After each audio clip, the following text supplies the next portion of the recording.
So, hello friends, welcome back to our channel Exam Buddy. Now let's do our assignment Psychology of Learning, week 3rd, assignment 3rd. So, the first question is which of the following is true? So, these are the option and now let's check the answer of first question. So, question first.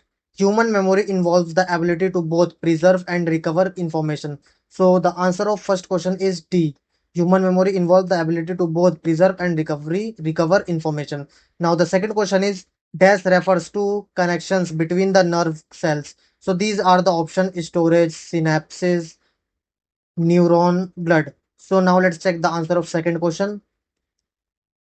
So question second, changes in the connection between nerve cells, synapses are associated with the learning. So the answer of question second is B, synapses.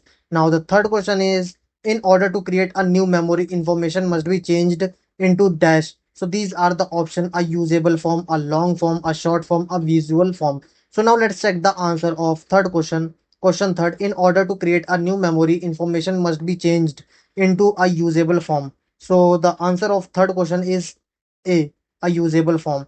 Now the fourth question is the memory dash process allows us to bring stored memories into consequence awareness. So these are the options: storage, retrieval, encoding, forgetting. So now let's check the answer of fourth question.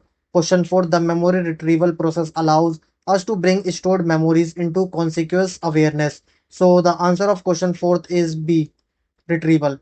Now, the fifth question is which of the following is not a major domain of cognition? So, these are the options: judgment, attention, aggression, intelligence. So, now let's check the answer of fifth question.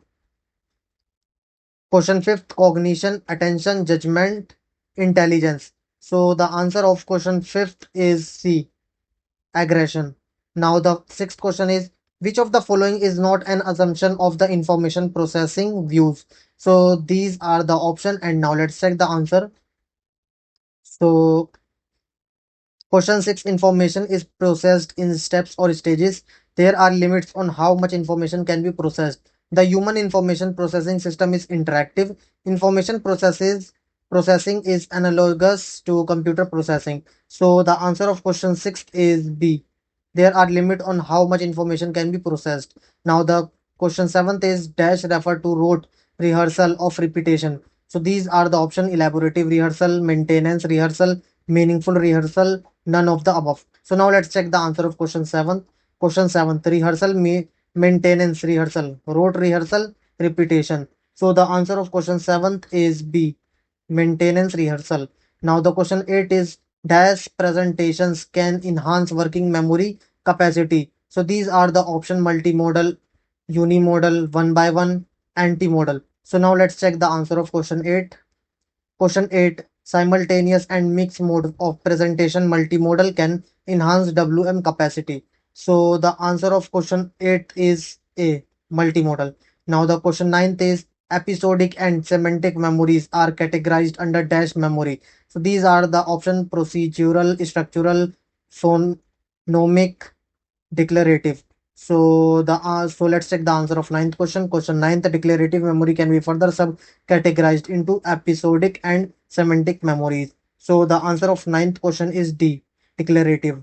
Now the 10th question is according to the new neural network model, memory capacity depends on dash. So these are the options: complexity of the synapses, sparseness of representations, spatial and temporal correlation between memories, all of the above. So now let's check the answer of 10th question. The memory capacity depends on the complexity of the synapses, the spareness of the representation, the spatial and temporal correlation between memories. So the answer of question 10th is D, all of the above. Now submit your answer. Thank you friends for watching this video.